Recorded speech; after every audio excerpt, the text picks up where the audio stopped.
Hello and welcome to another episode of the Afterburners podcast. I am your host, Sam Niedermeyer. With me, as always, Mr. Bobby Koch. It is Thursday, August 23rd, 2018. Bobby, how did you do without me last week?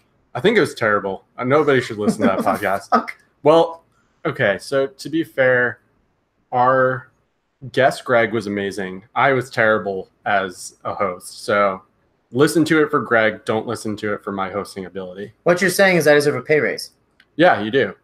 Thank you, man. But we still have to fire the social media intern. Yeah, all right. So that's a half and half. Hey, so listen, I actually thought Greg did a really good job last week. I really enjoyed his Jarvis Landry speech. Yeah, Greg called you out for being sick. And thank you for defending me, by the way, because you sent me home. Yeah, I did. It was my fault. I really deserved the Jarvis Landry speech, not you. It should have been directed towards you. At any rate, I am back in full force. I'm ready to rock and roll. We've each got each other a nice beer. We've got each other a nice beer. We've got it. We're both drinking a nice beer. And in honor of our guest for today, we have the co-host of the Open Bar, and I wish this was like recorded, but he did a phenomenal job of spotting your beer from literally half a country away as to what it was. It is Mr. Gabe Gearing. Gabe, what is up, my friend? How are you doing today? I am fantastic. I was just so surprised to see a Texas beer outside of Texas. I just thought that Texas was too proud to let that leave its state. So yeah, shout out to Shiner. Good call, Bobby. Shiner Buck, the official beer of Afterburners Pod. We wish. Send us crates of Shiner Buck and we will promote you. By you drinking Shiner Buck, does that mean that you are officially messing with Texas, or are you not messing with Texas? How does that work, Gabe? That's a question for Gabe. You know, the bigger they are, the harder they fall. And I think that's all I have to say, really. Like a Marshawn Lynch fucking response right there. Like, you're just here because you have to be. That doesn't make any sense, but I love it. I love it. Well, they say everything's bigger in Texas, and they're trying to stick behind with what they're saying, but they don't exactly do that, I suppose. So I don't know. I think you're messing with us in a good way. I'm proud of you, Bobby. Really. Thanks. It's tough to drink a Texas beer in New York. You get made fun of for it. Exactly. I mean, you seriously have to have some horns to be wearing that. Well, one thing that Bobby does not have is horns. That's for sure. He is the quote-unquote Twitter tough guy, but he is a gentle giant. Are you giant? I wouldn't call myself a giant. I'm like 5'10". I'm a giant fan, yeah. Fan. Real quick, Gabe, tell everyone what you're drinking over there. Also a Texas beer from Austin Beer Works. It's a pale ale. I don't want to open it, but it's a pale ale, and it's delicious, and it's, hoppy and fruity and hipstery and fits right with the Man Bun brand. You know what it is. The Man Bun brand. What's the name of it? Do I have Sam? No, I didn't mean the beer. I didn't mean the beer. I meant your Man Bun. What's the name of your Man Bun? Oh. I haven't thought about that yet. Good question, but this is perfectly named Flavor Country. So quite possibly the same name as my Man Bun. Flavor Country. That actually sounds like somewhat of like a 1990s Simpsons joke, like Welcome to Flavor Country. All right, so clearly none of you understand 90s Simpsons. We're going to move on. Actually, real quick, Bobby's got Shire Block. We got Flavor Country. I'm going with a Korean beer here. It's Kirin Ichiban. Yeah, my wife got that when she went to karaoke the other night, and we just had it left over, and Sam decided to go for it. Yeah. So that's what I'm going with. Any experience there? Yeah, I love all sorts of beers from Asia. One being that I don't think I've had it out of a can, Kieran, but yeah, solid beer, solid choice. Do agree. From Shiner to Kieran, y'all are really covering the map. It's crazy how New York has all these options for beer here. It's really great. Yeah, New York's global, not just in food, but in beers. New York tourism, brought to you by the Afterburners Pod. All right, guys. Gabe. We're really happy to have you. Really happy to have you on here. You are the co-host of the Open Bar. you contribute for the Dynasty Happy Hour pod. You spit fire for fantasy podcast themes. We got a great show today. We're going to talk some news. Gabe, you just gave some great news about Tyrod Taylor. With that, we'll see. Sorry, not great news, but like some very breaking news. He was also I mean, this is on brand for us, but, yeah. And you also didn't know this, but it's actually not Tyrod anymore. It's Tyrod. We actually just went over this like last week or 2 weeks ago, didn't we? I know.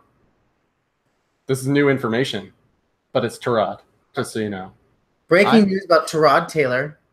We're going to talk after that. We're going to talk some rookie QB stuff with that. Some great questions on Twitter. We'll go into what QB looks best with a man bun.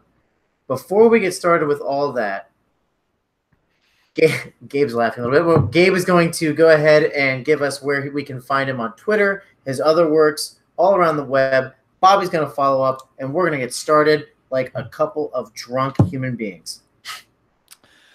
Yeah, certainly have said the wrong tag before because of that drunk human being part. I'm I'm at FF Man Bun, part of the old brand. Not taking a whole lot of this fantasy football analyst thing seriously, so I decided to go with something that is just completely ridiculous.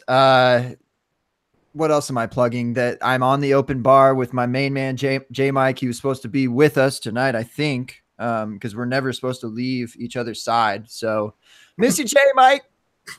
Miss you.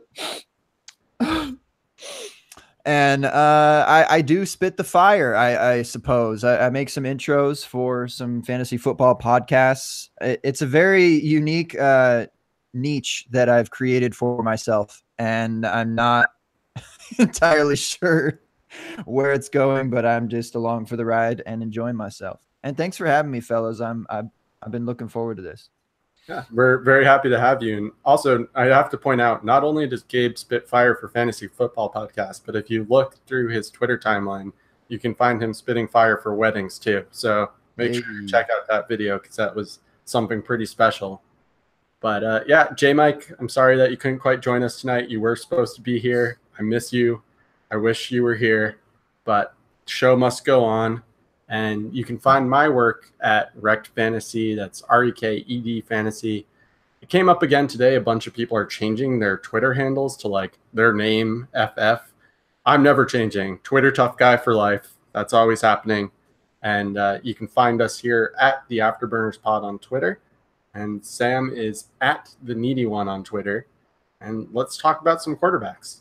Yeah, so we had some. So Gabe, we'll give some time later on in the show to plug your work. Because I really love what you just said about having fun. Like I've created myself a niche. We'll get into that a little bit later on. For now, let's go into the fantasy football aspect where Tyrod Taylor had some news. Gabe, give us some news about what's happening to Tyrod Taylor. Just scrolling through the hundreds of DMs that exist on my phone, and I saw some DMs.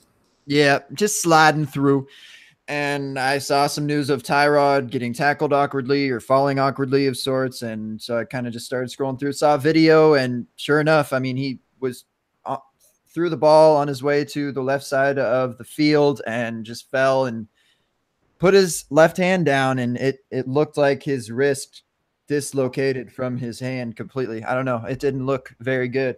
So well wishes to you, Tyrod, but I don't know. That sounds horrible. I broke my wrist in a similar fashion, although not nearly as cool a way.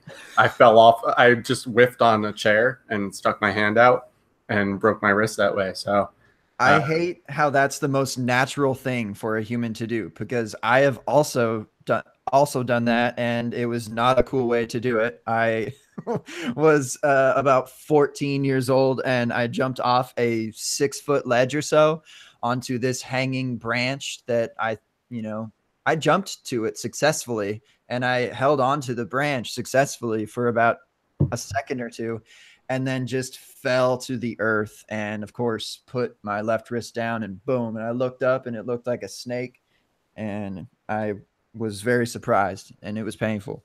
I took a excuse me, Bob, I'm sorry. I took a a bicycling class, right? When I maybe in the mid to late 2000s, and one of the things they taught us is when you're falling off your bike, don't put your wrist down.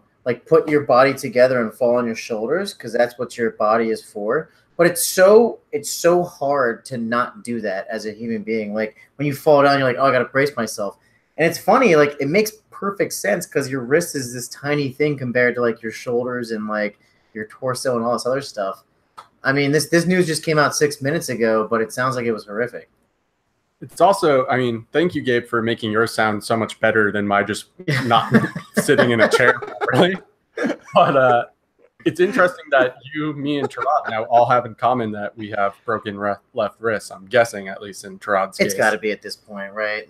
News hasn't come out yet. This happened literally 10 minutes ago, so we'll see what happens. But Gabe, with that in mind, stock on Baker, I mean, got to go up, right? Yeah, I think that's pretty obvious and kind of what people were waiting for, anticipating, anywhere between weeks 4 and 8. And it's not like he's been playing bad. He's been lighting it up. His footwork is just phenomenal, and he's been throwing in tight windows.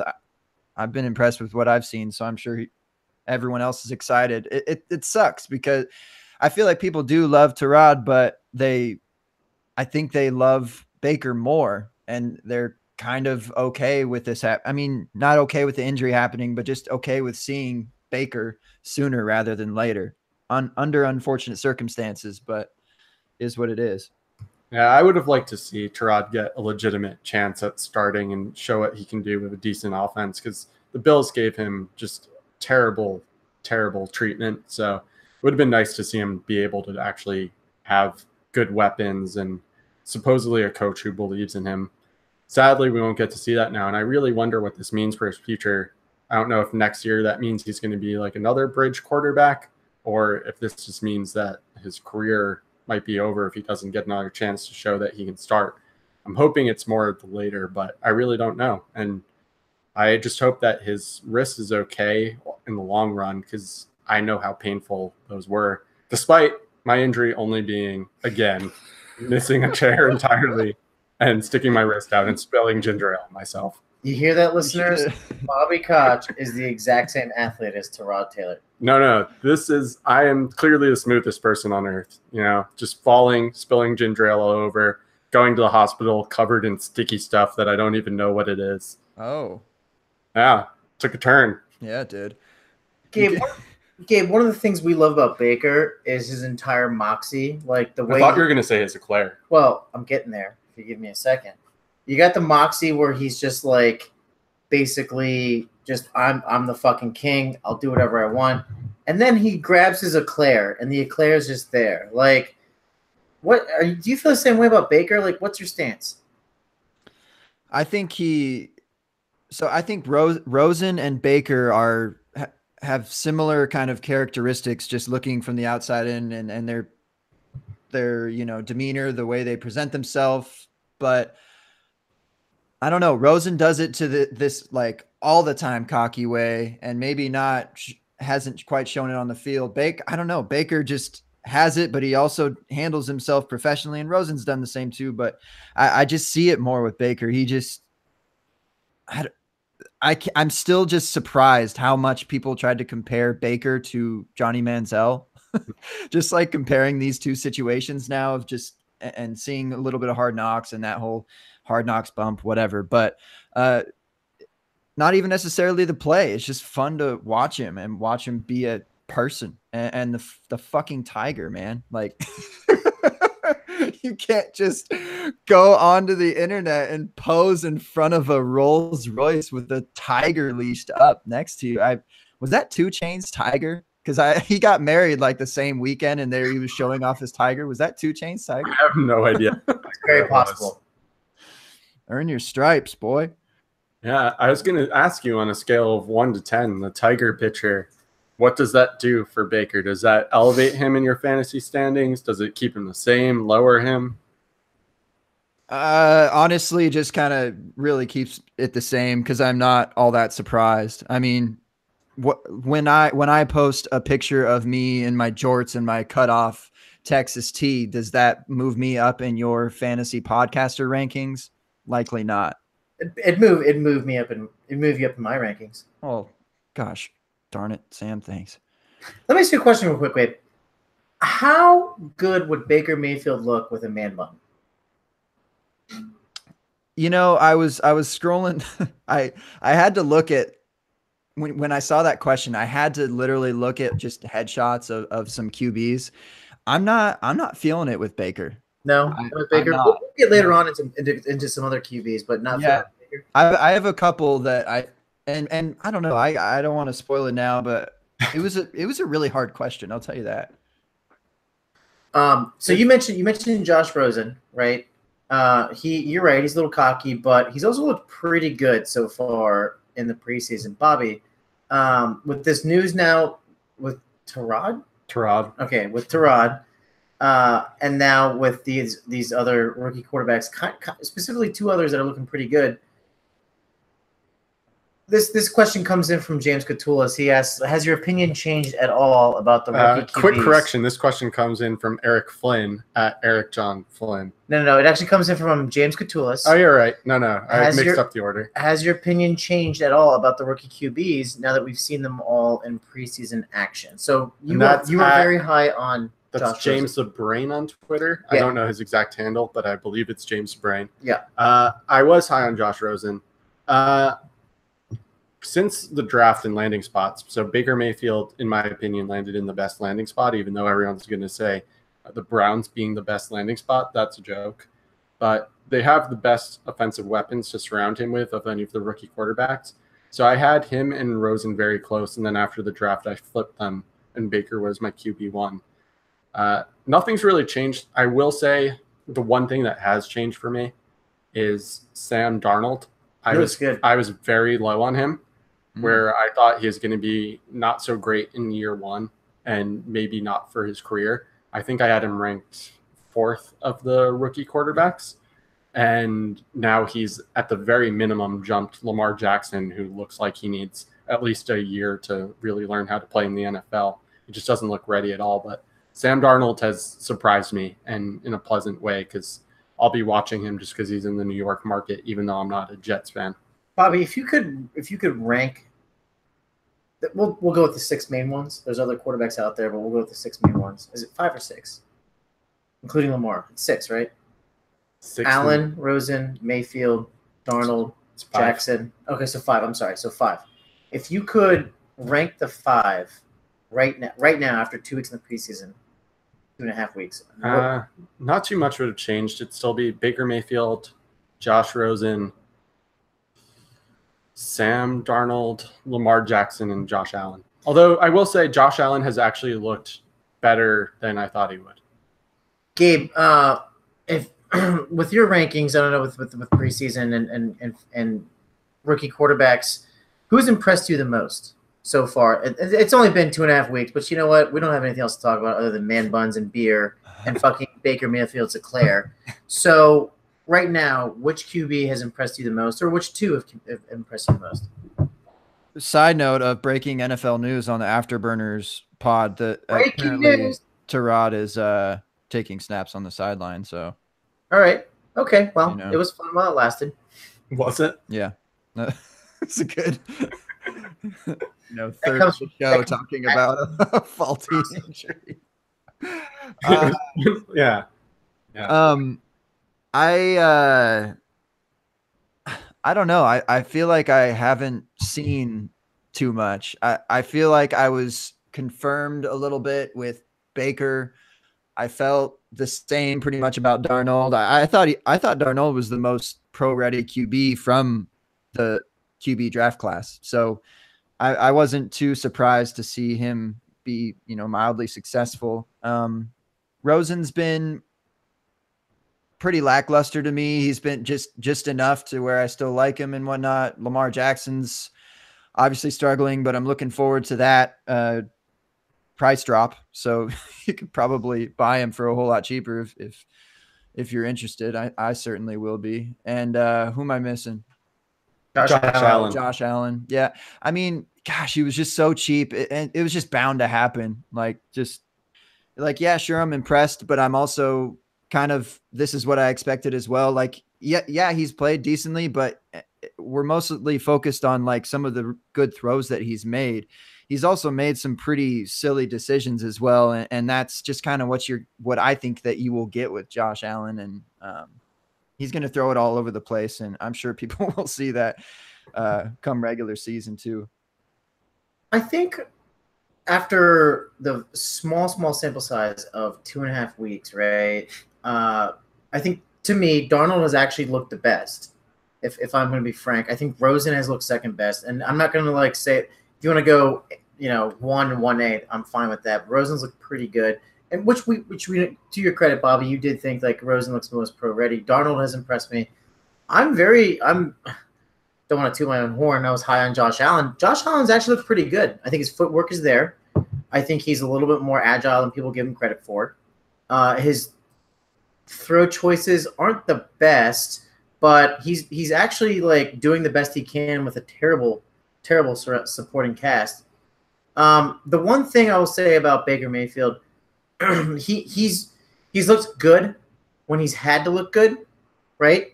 I think when it comes down to it, like when it's just like an average play, I don't know if it's like in his style to just kind of like make a giant play every time, or I don't know what it is. Maybe I'm just like talking out of my ass and I'm just hammered drunk, but Likely. which is very likely. Thanks, Gabe.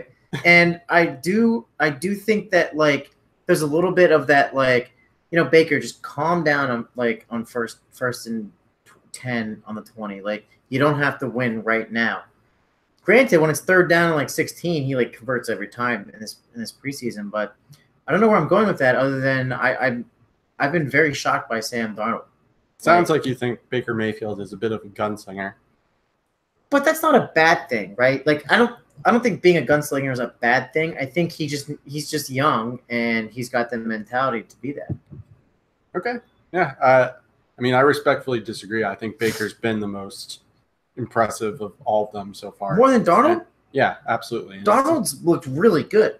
Teddy Bridgewater has looked better than Darnold. I don't know if I agree with that, but let's ask Gabe. You're breaking a tie right now between us fighting. Yeah, this. Do I need to leave the room? Do you want to grab a quick swig of beer and then figure it out? We're going to challenge each other to some fisticuffs. Don't worry. That's what will happen after the podcast. Look, Sam Darnold had one bad throw this entire preseason. It was really bad. It was intercepted. I don't know. Like he's looked very good, and I think he's looked way better. Not way better. Teddy Bridgewater looks good. Don't get me wrong, but Teddy's also playing like in the third quarter and the second quarter after like everyone's being pulled. Teddy's just looked the best. Teddy is the best QB, look at least in the preseason on his team. Look, it's like the same thing with like soccer players in the World Cup. Yeah, you can go play in like the U.S. Like Wayne Rooney's looked really good right now playing for DC United for MLS, but he's not playing in the Premier League. And that's the only other. You just used a soccer reference for someone who literally does not give a shit about soccer. You could have been speaking Chinese there for all I knew. To line up with the beer, but yeah. So Gabe, break this tie for us. Who's looked better, Teddy or Sam? I think Teddy does well at what he does as a quarterback, and it just doesn't really change. And I think he's a fine quarterback. I think that Sam Darnold is a fine quarterback at this point, but he's also a rookie and can possibly, mature into something else. As far as who looks better currently, I think it's Bridgewater, but who could be better, in my opinion, I think it would be Darnold. But at this point, I'm just hung his head in shame, by the way, for his loss. No, I hung my head in shame because I'm almost positive that was Gabe Gearing getting ready to run for fucking Congress with that goddamn answer. Yeah. These damn teachers are so political, brother. Vote Gearing 2024. Jesus, that was an on-the-fence answer. All right, fine, whatever. I lose, Bridgewater. But let's be real. Like, is there a team out there that's going to actually make a trade offer for Bridgewater? We talked a little bit about this last week, but I'm curious to hear what Gabe has to say about it. I mean, what what would the Jets be looking for, first of all? And I've kind of seen this tweet before. Well, two tweets, I'll say. One being the Jets want a lot because he's been, playing well in 2 weeks of preseason, whatever. That's and the Jets move, yeah. But the other thing is, like, it seems like this is the first time in a while that most, I don't know, I'd say like 30 teams have decent QBs that they can get by with. Like, what is there a team out there that is seeking, Teddy Bridgewater to be their guy to compete with their other guy already? Like, I don't know, like, why a team would go for that. I could see maybe mid-season or mid to late season if a team is struggling.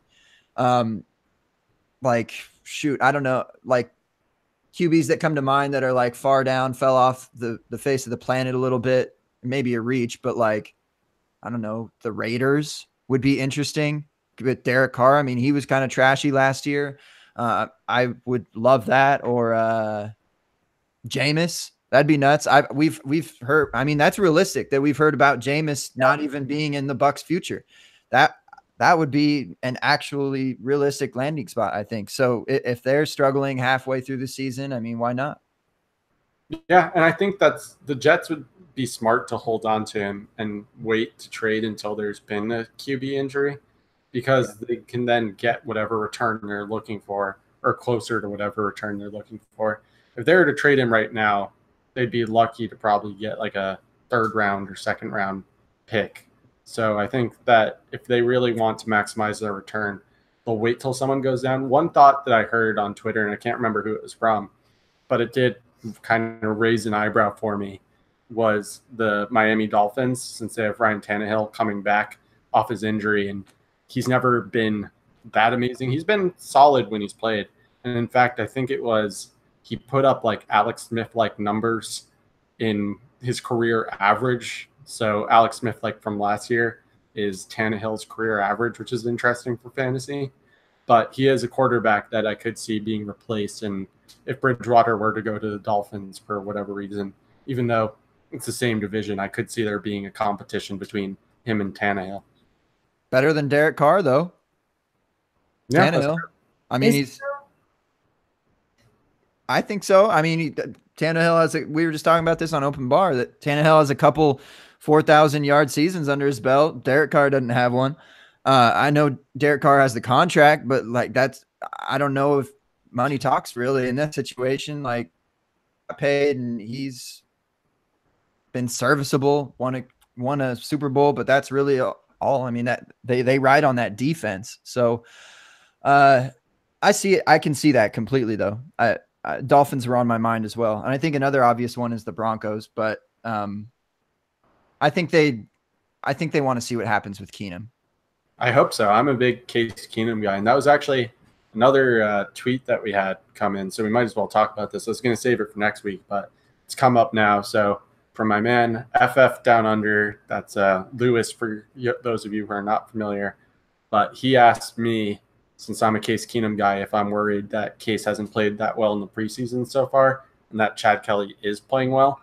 And to that I say, let's see what happens in the season, because as we've already mentioned multiple times here, it's been 2.5 weeks in the preseason.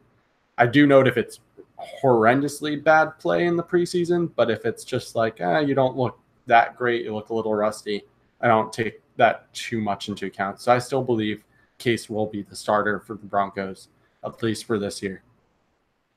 I would like to see Chad Kelly. Oh, man. I don't know. I don't.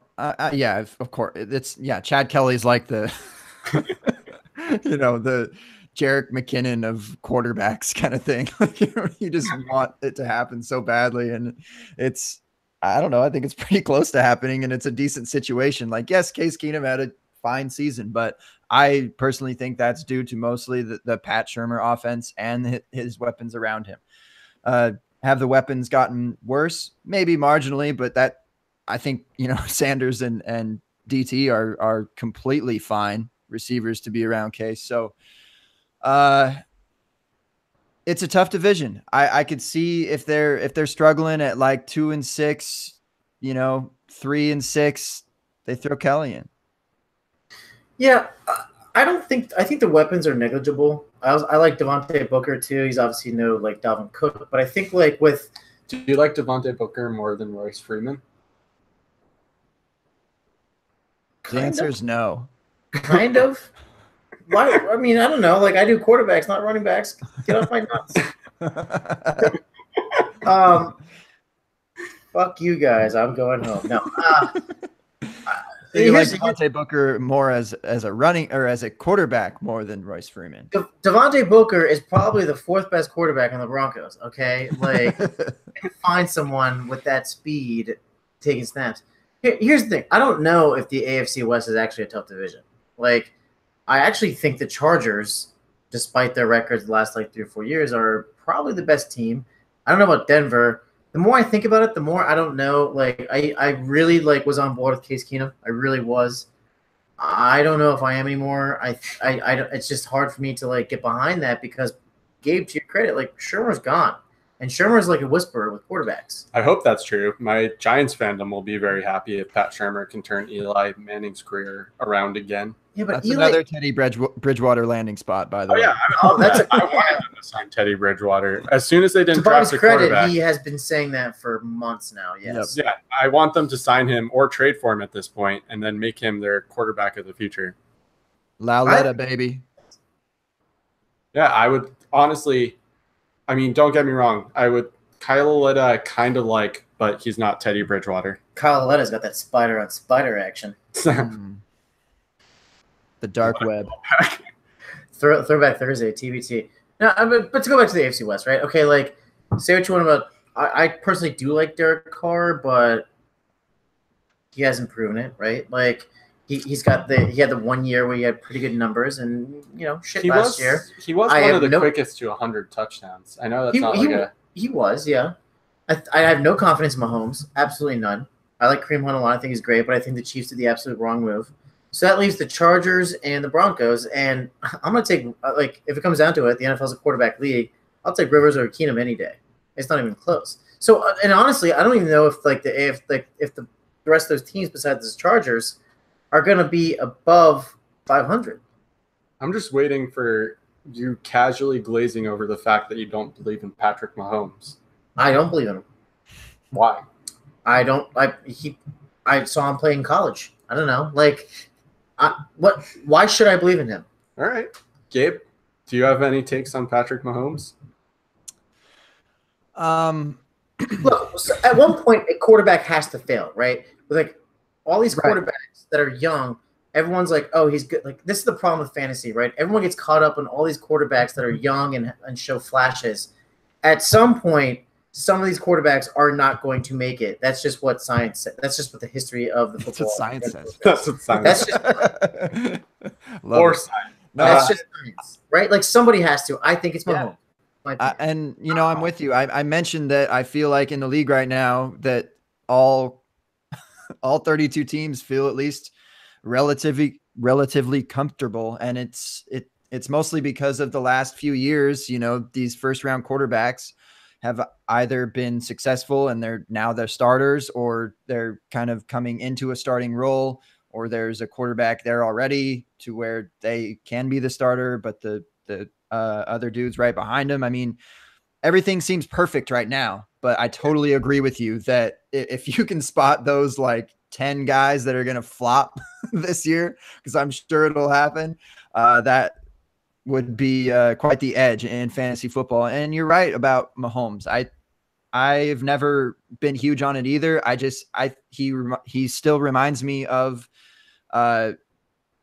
Josh Allen, just the way he loosely plays football and is very risky with his play. It's a boom or bust type of guy.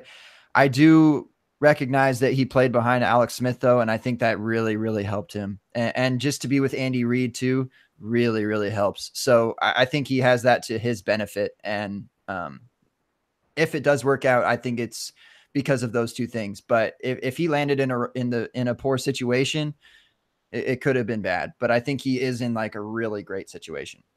And I don't necessarily believe or not believe in Mahomes. It's more just interesting to hear Sam just casually throw that out there.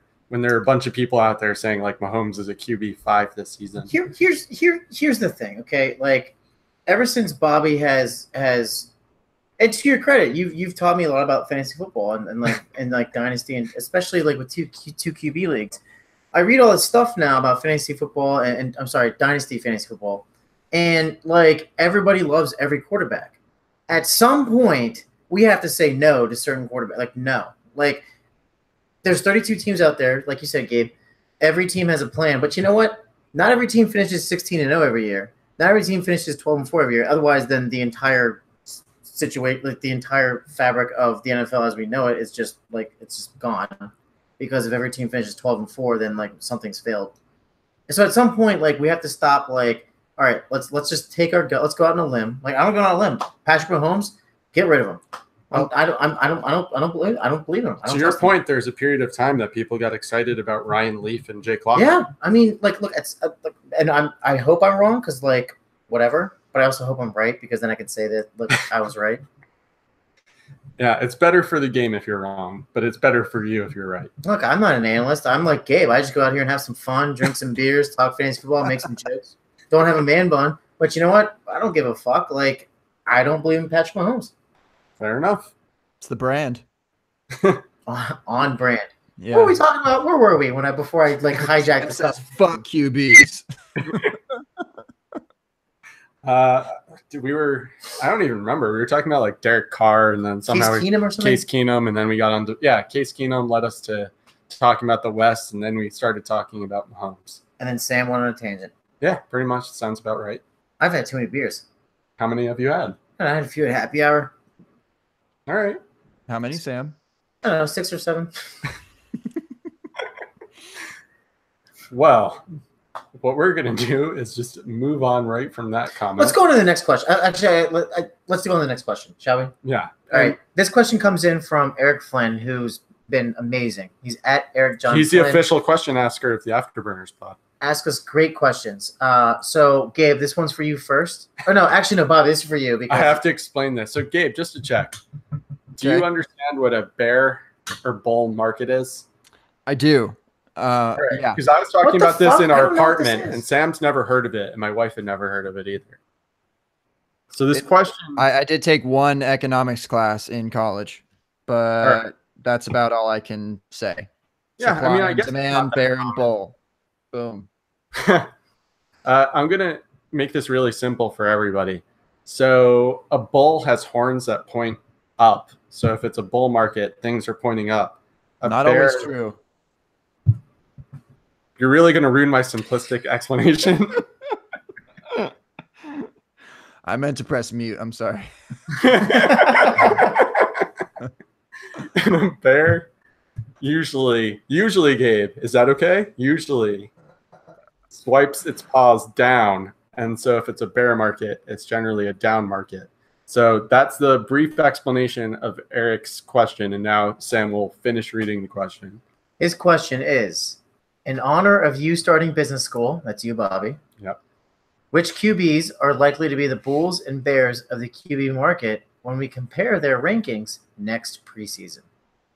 So just to paraphrase that for Eric, he's essentially asking us, what QBs do we think will move down in ADP compared to this season after the season's over, and which ones will move up? And Gabe, if you want to take the first stab at that, you can.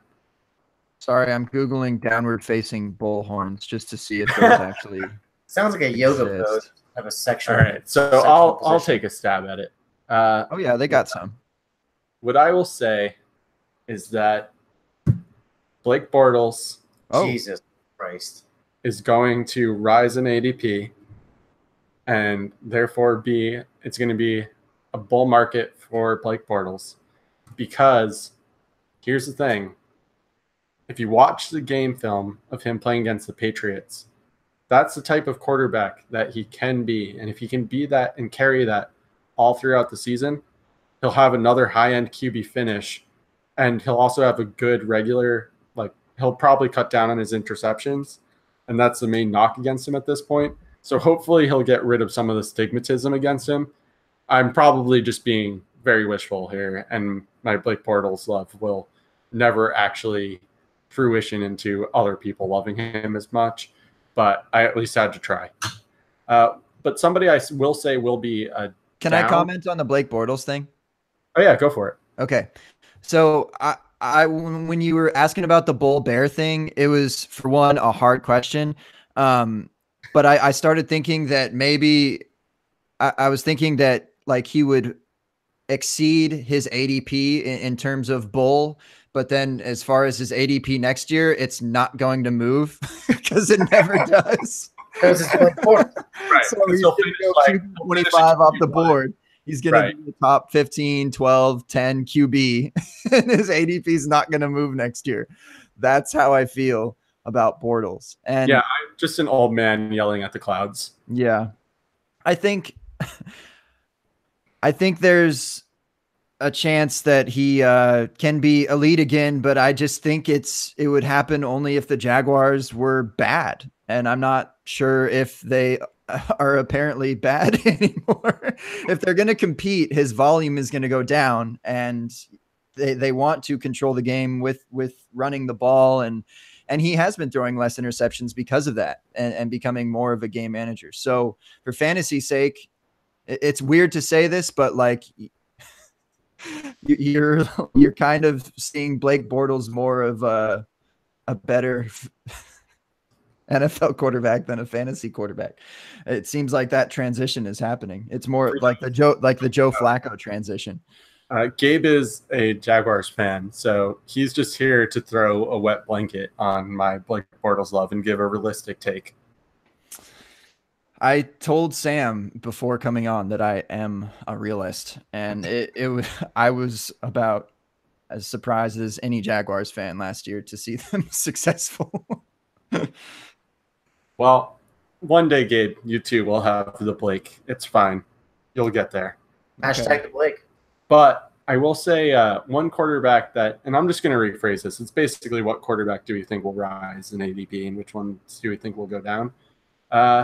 We were already talking about him a bit, but I'm concerned about Derek Carr because I think that he has further to fall.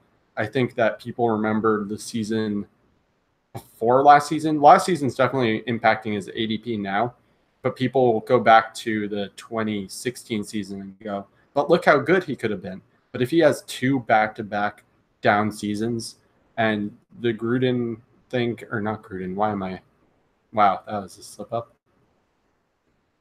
Get yourself together, Bobby. I can't do it. Who's the head coach of the Raiders now? Gruden. Was it Gruden? John Gruden. Yeah, John. Okay. You know what I was doing? I was confusing him with Jay in my head, even though they're both named Gruden. It just causes like hyperloops. Too many Gruden. There is only one Gruden.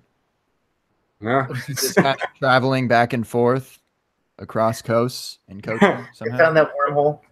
But yeah, so he hasn't coached in 10 years. That does concern me a bit. I do think that there is part of me that thinks the Raiders will have a very good season, just despite all of us who think that they'll have a bad season. But I do think it's very possible to have a bad season. And if that happens, we'll see Derek Carr fall even further, maybe even to like Joe Flacco, everyone just doesn't like him territory. Or Blake Bortles, everyone doesn't like him territory. I can tell you right now, the QB market next year when compared to this year is fucking Patrick Mahomes. Like, he's high up right now in ADP. No, I'm like dead serious. Also, Eric, not Eric, sorry. We'll get to Eric's part of this really quick. But the entire bull versus bear, a bear is a fucking killer. Okay, why is a bear like the downside of the market? The bear should be the strong side of the market, right? Like bears fucking just kill people and kill things. What if it's bear versus gator market? Well, obviously it's a bear market. That's the high part. Like the gator market's just swimming underneath. Like that's why the market's down. All right. Yeah. For those who don't know, Sam... wait. Let's ask Gabe real quick. Yeah. Bear versus gator, who wins? Bear versus gator? Yeah. Oh man, land or water? Great question. It's on the shore. Damn it. I don't know. I still feel like I don't know if bear's gonna like it. I feel like even on shore, like the alligators kind of got an advantage here being in the water, they slide back pretty quickly back into the water, and they can, make that swing but I guess the bear has height. So I'd probably say bear, just because I think it'd be like a thumb war type of situation where, one thumb like comes in swinging and it misses. And then that thumb is like lower. And then the other thumb comes up on top. That's the bear. And, just stomps on the gator and it's game over. Take it away. A few weeks ago, we talked to Matt Price, who is a senior zookeeper at the San Diego Zoo. We asked him that question, and he said, just so you know, zookeepers hate that kind of question. But he gave us more or less definitive evidence that the bear would win. And for those who didn't listen to the episode, but the summation is essentially a gator's favorite move is this thing called a death roll. And they roll around when they try to chomp on something, and he said it would get the bear's muscle and then do a death roll. But when it's doing the death roll, it exposes its soft belly, and the bear would just crush the belly while it was doing a death roll, basically. Yeah, it's like episode 15 or 16 of season 2 here. So go back and listen to us with the seniors. Yeah, we're like a TV show. We have season. I thought you were gonna say The Simpsons. I was like, oh fuck, here we go. Here we go again. He's fucking up with the youngsters. He goes to Simpsons trivia like weekly or maybe monthly. Bobby, it's only once a month. Okay, don't be a dick. Also, one other thing about this question from Eric Flynn, if I may hijack the conversation again. He wrote honor, Honour. Where's he from? That's a great question. I'm pretty sure he's from somewhere across the pond. All right, well that makes sense.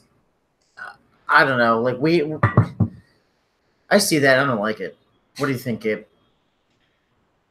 Just the whole OU thing, for favorite and honor. Whenever I see it, I feel I want to pronounce it with that OU, because we're so accustomed to like hour and sour, and so you're like on hour and favorite. So it's I don't like to read it, but I mean I don't hate it. I always thought with the OU it was like color, like it got too fancy. Oh yeah, amor. That was just my one observation. Eric, thanks so much for the question, man. Floor. Oh, that's not an OU. All right, real quick, let's go to the next one here. We already did it. We talked about Blake Bortles. We don't have to do that again. All right. Did we even? We haven't even talked. We didn't talk about any bear and bull. Bobby talked about his bull in Bortles the bull. So and then also was a bull. Interesting. Yeah. What? Right? Wasn't he Bortles? That's their mascot, isn't it? Bulls. Central Florida is the Golden Knights. Oh shoot! I was mixing up with South Florida. South Florida. Yeah. South Florida. My bad. All right, so almost worked. I'm going to finish this question then. All right, so let's go on you, Gabe. Bull, bear, who you got next year, ADP? Do I choose between bull and bear? You do whatever you want, man. It's America. That's a good point. Well, I was trying to somehow mention LaFleur earlier with that OU talk, but that doesn't really apply. I just tried to segue into it. I think Mariota is a guy that can certainly head into that bull market. He, skyrocketed that season 2 seasons ago, and then had kind of a bad season last year, mostly I think due to injury and maybe just things not working. But LaFleur with the Rams turned things around quite a bit with McVay and Goff and company, had a bunch of top 30 wide receivers, and Goff ended up being a top 12, 10, 15 guy. So I mean, I think it's very easy to see Mariota come back to where he was before, whether that's top 7, 8 in Dynasty. I don't know where they'd land him in redraft. What are we talking here? Dynasty, redraft? Yeah, Dynasty. Yeah, we're Dynasty focused pod. Yeah. So I think that's realistic for Mariota to have a bounce back year here. Yeah, I don't disagree with that at all. Yeah, he's pretty much fell only because of injury. I mean, let's be real about it. He had his hamstring injury, and then all of his receivers, Rashard Matthews, Corey Davis, I'm sure I'm missing someone else, but they had hamstring injuries too. Eric Decker. Did Eric Decker have a hamstring injury? Or no, he's just Eric Decker. Sort of, yeah, exactly. Well, I was just gonna say, like, was his dick just too big, because that's what his wife says.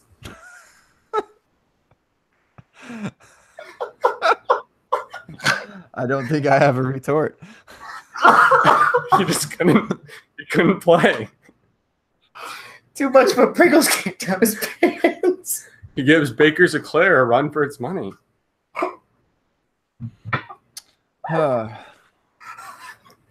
Double deckers. Sam can't even breathe right now.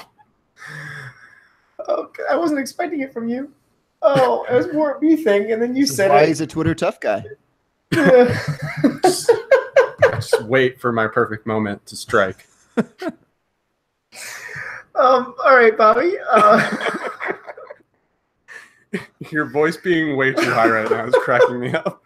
What did you say last time? Bull or bear? All right, so Gabe just gave his bull. Who is your bear? This is the hard one, I think. Where is Breeze in ADP right now? That's who I think of kind of immediately. I think of an old person. That's a great question. I don't know offhand. Let's see. I would imagine he's probably like the he's way down there. 8th to quarterback taken. He's probably going to be one of those guys that does well but just stays where he's at. I think wow, Wentz is the 3rd. Okay, that's my pick for sure. Carson Wentz, I don't even know, we don't even know if he's playing week 1, and Nick Foles is fine. He just won a Super Bowl. What if he plays 2, 3, 4 games? They make sure that Carson Wentz gets right and doesn't get. I was just listening today or reading a tweet from some doctor that they might be waiting on Wentz so that he doesn't have a chance for re-injury, because there's some sort of window that if you get past that time window that you have a chance of not re-injuring the ACL. So maybe they wait and Foles does fine. But also aside from that, I mean, if he only plays, 13, 14 games, whatever it is, I think he's bound to regress. This goes for Deshaun Watson as well, who wow, he's the #1 overall QB in Dynasty right now. That is bonkers. So, I think both of those guys could fall a little bit, not significantly, but enough to just – this happened to Winston. This happened to Mariota. I think regression – and it happened to Carr badly. I think regression's bound to happen, and it's fine for them to be top 5 top 10 QBs in Dynasty. So – it's just too much of a price right now. So I'm banking on that. What is it? Bear market? Bear market. And I agree with you. And I'll just really quickly give some serious ones, even though my Blake Bortles one was semi-serious, but also just wishful. So for Bull, I'm going to say Kirk Cousins, even though he's already number 10. I think that he'll have a very good season with Minnesota. Yeah. And because he has stability there, he's going to actually rise up. And maybe not to number 5 overall, but I could see him rising up at least 2 or 3 spots after the season. He's finished top 5 before, though. Yeah, he's had some great seasons, and now he has some great weapons. Yeah, top 5 the last 2 years, and I know top 10 before that. I mean, his situation didn't get worse. It definitely got better. Yeah. So I think, no disrespect to Crowder and Doxson and a little bit of Garcon and Jackson there, but wherever he had it. But he's got Diggs, Thielen, Treadwell's been playing fine, Rudolph, Cook in the back. This is not a bad thing. I don't see how he's getting this much disrespect. Yeah, it's interesting that he is where he is currently, and he's going after some less proven guys like who we mentioned earlier. Sam's favorite, Patrick Mahomes, right, is currently going ahead of Kirk Cousins. Take me, but, Mahomes. That's insane. But someone I will say is a bull besides just Derek Carr, who I gave earlier. This is going to be kind of a unpopular pick, at least with our good friend Zach. But similar to the reasons that Gabe gave for Carson Wentz and Deshaun Watson, I'm going to say Jimmy Garoppolo. He's already in the top 10. No, this is Bear. Sorry. He's already in the top 10. I know he has Kyle Shanahan, but I don't love the weapons for the 49ers, so I just don't know if I necessarily see him playing up to the standard that everyone else expects for him. And I know he's not a rookie, but at the same time, he doesn't have that much starting experience. And when he started, yeah, he won games, but he didn't put up amazing fantasy points, and they didn't upgrade the weapons all that much. I think Gabe will probably disagree because, as he mentioned earlier, he loves Jerick McKinnon. So Jerick McKinnon himself is going to like prompt Jimmy GQ to like #1 fantasy QB overall. But I can just see him dipping a little bit. But if he does dip a little bit, I probably would buy him because I think he'll actually show improvement, not necessarily this year, but the year after. And so he is a long-term investment, but I could see him dipping a little bit.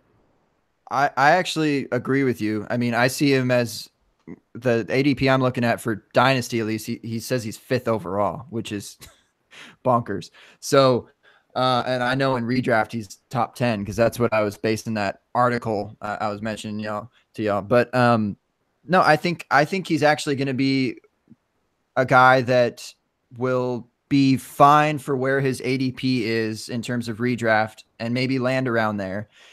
And then people will say, okay, he didn't do so well, but then the backers will be like, but look at what he had for his weapons. And then, they'll draft a wide receiver high next year, drop some cash on a free agent. And then all of a sudden he has all the weapons. And so his price stays the same. That's kind of how I see it happening. But I'm with you that I think that he's way overvalued right now, but I don't think he's going to move. Yeah, it's one of those situations where he might drop a little bit, but if you want him, you should get him now because in the second season of starting, or I guess technically third, if you really want to count last year, I do think that he'll start to show very well. It's not that I don't believe in his talent. I'm just not sure that this is a season that it busts through. For my bull, I'm going to go with – go ahead, Gabe. Last thought here. Sure. I was just going to say that jokingly that Tony Romo talked to a high up person in the Patriots personnel and said that the NFL has Garoppolo figured out. So there's that. I can't stand Tony Romo. I'm really happy you said that. Yeah, final thought for my bull. We're on the Bear. Bull, I'm going to say Andrew Luck just because I think his ADP is around 6 or 7 or 8, which is way, way, way too bad for him. Don't care about injuries. I think he goes back to like 2 or 3 next year. Real quick, we're running low on time. We're going to get 2 more things in. I really want to ask this question to Gabe. Talked about it ahead of time. QB that would look best with a man bun. Now, I just said Andrew Luck. Was going to say Andrew Luck anyways with a man bun. You. Yes, all right. Yeah, my man. Yeah. So and it. There we go. I was looking through all the headshots. I'm like, man, who could rock this like at least half as good as me? Not sure, but I was looking at Luck, and I kind of started thinking about that mustache. Yep. And I think he needs the mustache though. That's the key. That's the caveat there. If he has the mustache, if he has the man bun. He looks like he might have some like curly hair too, like he has some curls on it. So he'd look super perfect hipster with the mustache and the man bun. So I'm with you. That was one of the guys that I thought of. Before the mustache came out, we had an episode with Jeff Miller, and as you know, Jeff Miller loves mustaches. And we talked about how Andrew Luck would look great with just a mustache and no beard, and then lo and behold, like a week later, he came out with just the mustache. Clearly, he listens to our podcast, so maybe he'll have a man bun now. Maybe get some extensions. Yeah, I'd love to see Andrew Luck with a man bun. Right, yeah, that's coming next. He's going to grow up the bun. Oh, my God. I can't say I gave this question a ton of thought. I didn't look at headshots, so I'm not quite thinking about it. You didn't research for this? That was the only question that really intrigued me, so I had to. Just kidding. Someone, and maybe it's just because like I feel like he needs to do something to spice up his life and like make him relevant again. I'm gonna go with Joe Flacco. Just like he's like a boring white guy that could just look a lot more interesting and be a lot more interesting if he had a man bun.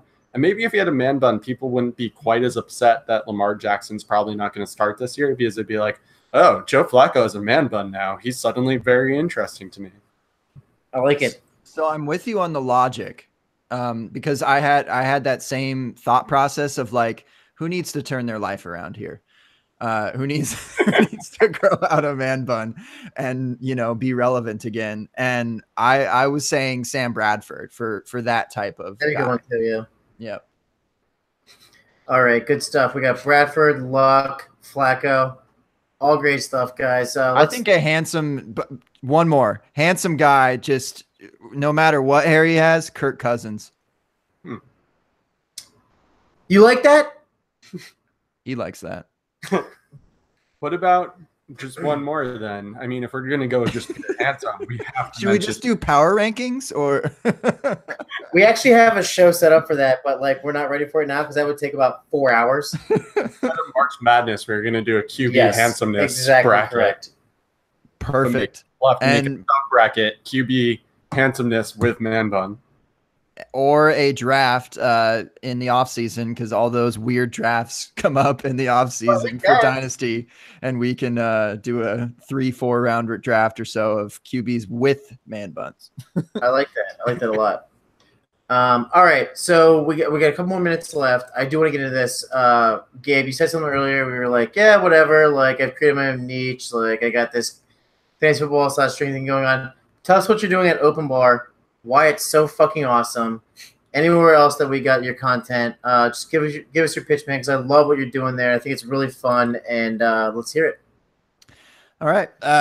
Yeah, I don't know how interesting it is. I certainly respect the opinions and ideas of a lot of actual fantasy football people, but I do giggle at some of the the seriousness that some people take it.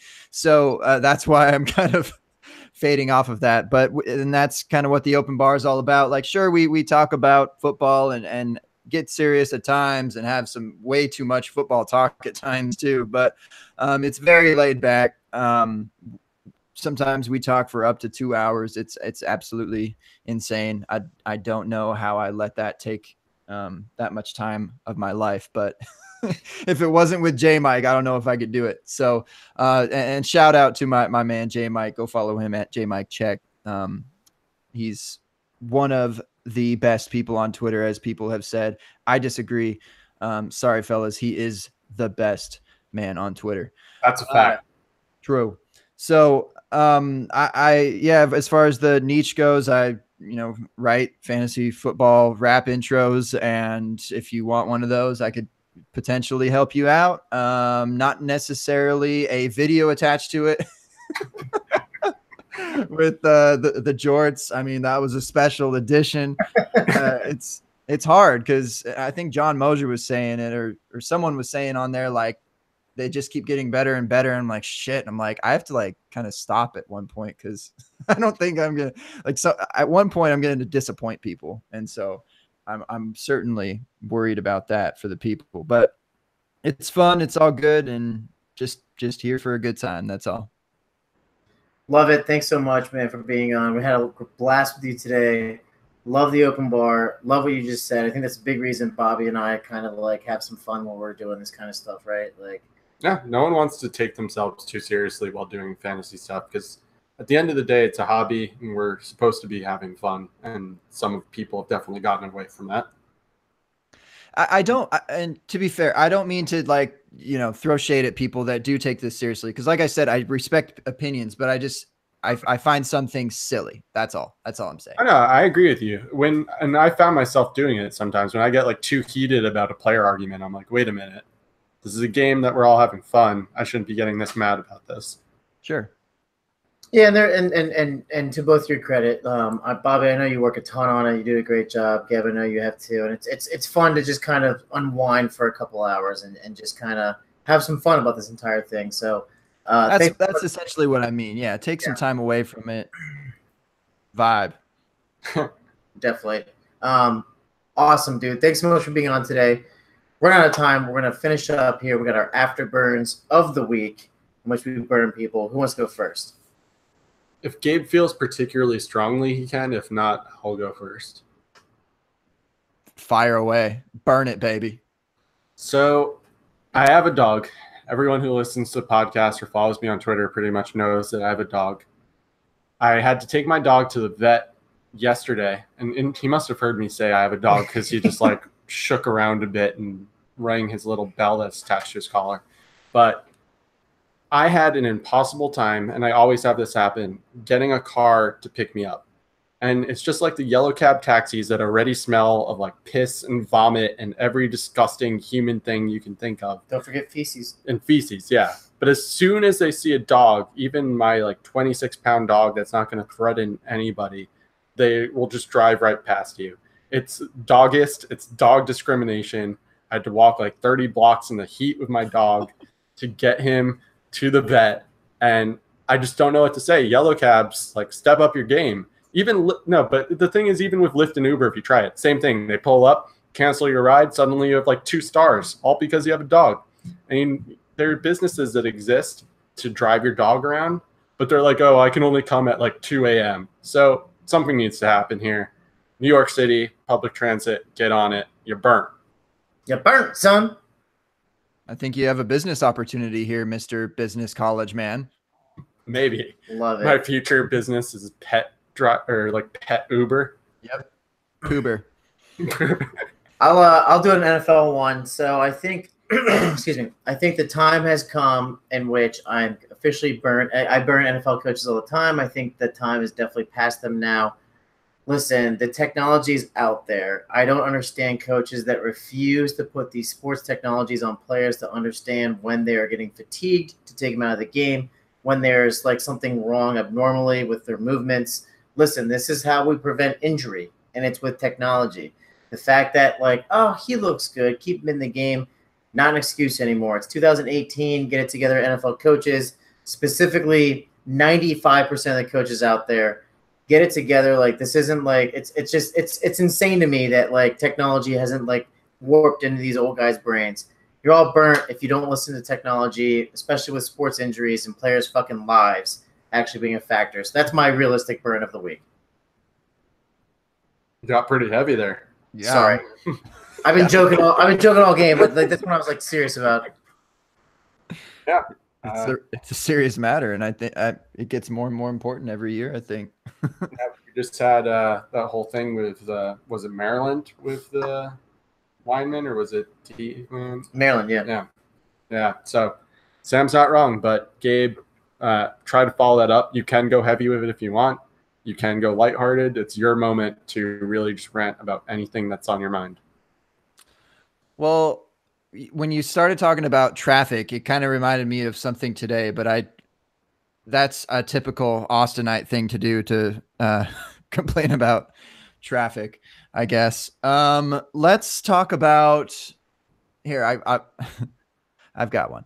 I'm gonna shout out to the Bills Mafia, whatever they are. The Bills Mafia. I have a bet this year with a Bills fan, a teacher that is a Bills fan. This teacher's idea came up with the idea to, and because Jaguars plays Bills this year, whoever loses has to jump through a table. So the Bills Mafia thing, if you don't know this by now, their videos all over the internet of them jumping through tables. So as far as I don't know if it's necessarily a rant, but it's more of a come and take it type of speech for you, Bills Mafia. Coming at the Jaguars here this season, and to my fellow friend and teacher trying to, come at me saying that I'm going to come through a table. I don't think so. Okay. Get wrecked, fantasy. Shout out to Bobby. Okay. And most of all, get burnt. The interesting part of that bet, you really should have made it like you had to jump through a table while wearing only jorts. Well, trust me, if I lose, that's happening. right, Twitter, get ready for it. If Gabe loses, he's going through table and jorts. Gabe, thanks so much for being a part of today, man. We're out of time, so we're gonna have to call it. But thanks so much, man. We had a lot of fun. Really hoping to have you on during the regular season and be a part of that. But thanks for coming on, my man. And let people know where they can find you one last time, Gabe. Yeah, thank you, fellas, seriously, for inviting me on. It's always fun to be on the other side of things and be able to actually, I mean, I know it's somewhat of a show sheet, but it is a show sheet. So it's kind of fun to have a little bit of direction. So thank y'all very much for having me. I'm FF Man Bun. Can't get through it without a giggle, but thank y'all. And we appreciate you being on. I think just a quick story that I forgot to share earlier. You changed your name to FF Man Bun when I was talking about my friend Zach's Man Bun, and you had to lay claim to your brand because before you had Grab Bag Fantasy. True. Yeah. I mean, that has been kind of dated, and it's my old podcast, so there's kind of really no need to have it. And again, I don't need to keep up with a name for people to be like, well, where did Grab Bag Fantasy go? You know, people aren't really wondering that. So I was, I found the opportunity to just, put the whose man bun is better vote to rest. Sorry, Zach. RIP, thoughts and prayers, my man. And unlike Gabe, apparently I'm not allowed to change my Twitter handle. I found out from John Bosch, which seems very hypocritical because he changed his Twitter handle today. But he said that I'm not allowed to change it from Wrecked Fantasy. So I'm just hashtag Wrecked for life, number 4, of course, life. And you can find me at Wrecked Fantasy. That's REKED Fantasy. You can find my work on DLF Football as well as occasionally on 2QBs. And this has been the Afterburners pod. I'm going to turn it over to Sam. Yeah, don't forget to find us on Podbean, Stitcher. You can subscribe, download, and review all of our work on iTunes of the Afterburners podcast. You can find me at The Needy One on Twitter. Don't forget to check out my blog, the30somethingman.com. And thanks so much for listening. Have a great rest of the weekend. Catch you in next week. Until next time, keep it classy, Fantasy Twitter.